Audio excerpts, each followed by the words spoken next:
Olá, queridos, eu sou o pastor Paulo Roberto com 5 minutos de café, palavra e oração com o tema da semana, Páscoa. Por isso, eu peço a você, abra sua Bíblia em Êxodo, capítulo 12, versículo 3, começa dizendo assim: Falai a toda a congregação de Israel, dizendo, aos 10 deste mês, tome cada um para si um cordeiro, segundo as casas dos pais, um cordeiro para cada família. O versículo 11 agora diz assim, olha, assim pois comereis os vossos lombos cingidos, os vossos sapatos nos pés e o vosso cajado na mão, e o comereis apressadamente. Esta é a Páscoa do Senhor. É bem certo que para muita gente, principalmente na América Latina, no povo ocidental, as pessoas perguntam: e por que o coelho virou tradição no dia de Páscoa? De onde veio? Como a gente vai saber qual é a verdadeira figura principal da Páscoa e como o coelho foi inserido nessa tradição? Bem, amados, para que vocês possam entender acerca da figura do coelho, representando para muita gente como a figura principal da Páscoa, o coelho foi trazido por imigrantes alemães em meados de 1700.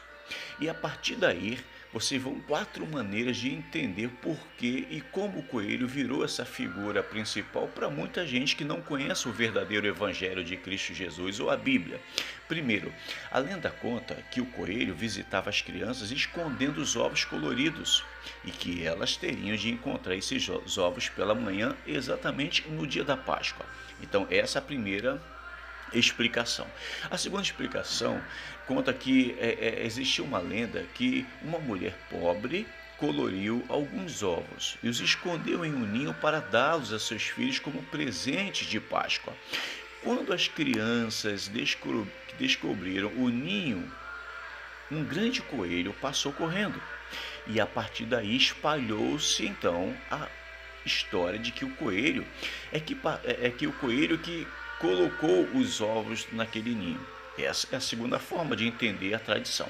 A terceira forma é que, no Antigo Egito, o coelho simbolizava o nascimento de uma nova vida.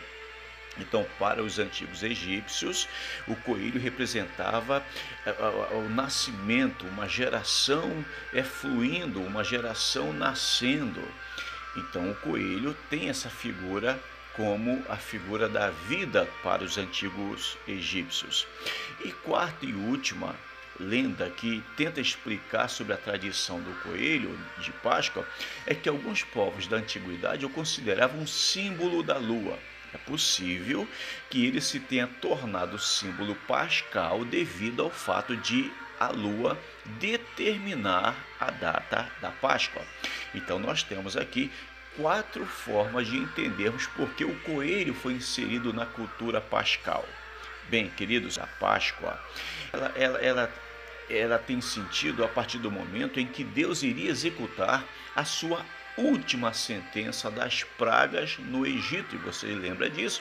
Quando Deus ia tirar o povo do Egito, Deus antes mostrou para Faraó e levou até o Egito 10 pragas para que Faraó pudesse entender que o povo não poderia permanecer mais lá.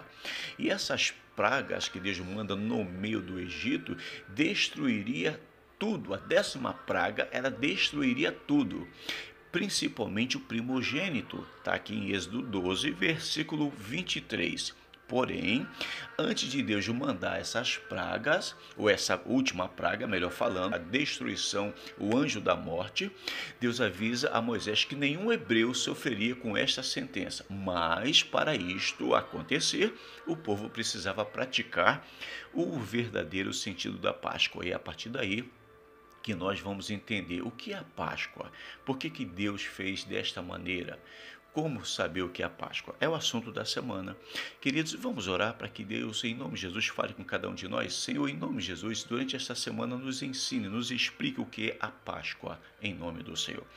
Se esta mensagem falou o seu coração, peço que você curta, comente e compartilhe. Se não for inscrito, queridos, se inscreva no canal. E a partir da manhã, vamos falar sobre este assunto, a Páscoa. Deus te abençoe e até amanhã, se Deus permitir.